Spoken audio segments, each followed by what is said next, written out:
Petra a chci vám ukázat, jak si založit vlastní e-mail na stránce Volny a potom i na Seznam.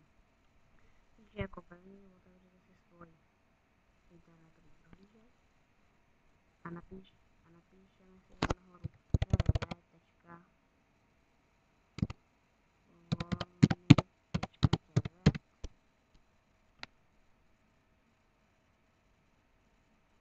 Zadám takovou jinou stránku a tady máme tady ten e-mail a klikneme na založit stránku.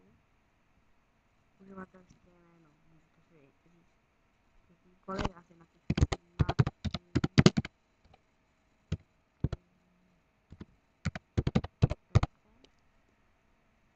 heslo si dáte nějaký. Musíte ještě ověřit heslo. A tady to nemusíte doplňovat, jenom to, co jde s těma hvězdičkama. Potom se napíšete číslo svého mobilu, potvrdíte a tady zaslat kód a měl by vám přijít na telefon ten registrační kód, tady ho když tak napíšete potom a potom dáte souhlasím s podmínkami poskytování služby, to si někdo můžete přečíst. Že to ukážu, ale je tam jenom, že nebudete vymůžet z účtu a tak.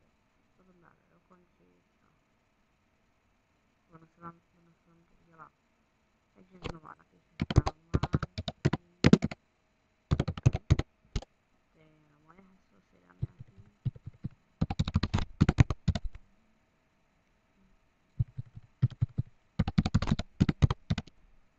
E-mailová adresa, tady už vidíte, můžete si ji šťastnit, to je podle uživatelského jména.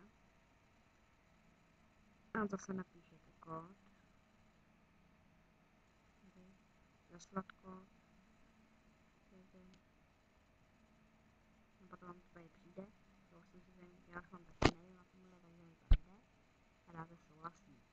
Potom dáte dokončit, počkáte chvilku, ono vám to naskočí a potom stačí si vám přihlásit na hlavní straně. No a teďka vám ukážu teda Seznam. Tak napíšete www.seznam.cz a tady dám. Tady máme zase Gmail a tady je malý založit nový e-mail. Heslo si zadáte, jestli nějaký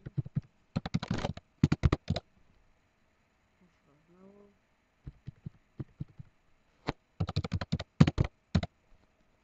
Potom kontaktní e-mail, tam nemusíte psát, to je kdybyste měli ještě jeden mail, tohle by byl váš druhý. A chtěli byste nahoru rok narození. Pokud jste dítě nebo tak doporučuji dát tam trochu větší, protože oni to chtějí proto, třeba kdyby tam bylo někdo se v roce 2002, tak on ten mail nezaloží. Je úplně nejlepší je dát tak někde tady. Můžete si dát kontrolní otázku.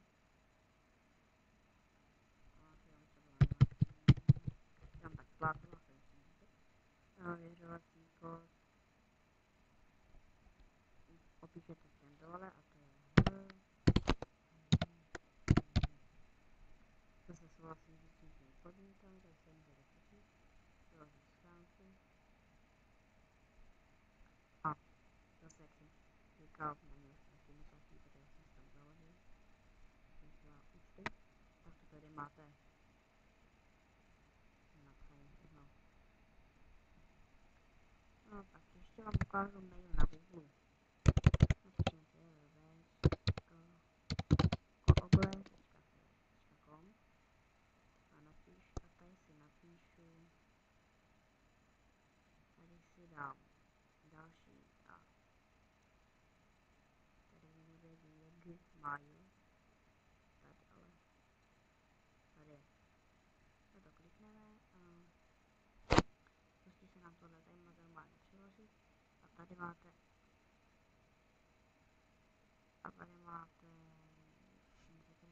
tady je vytvořit účet.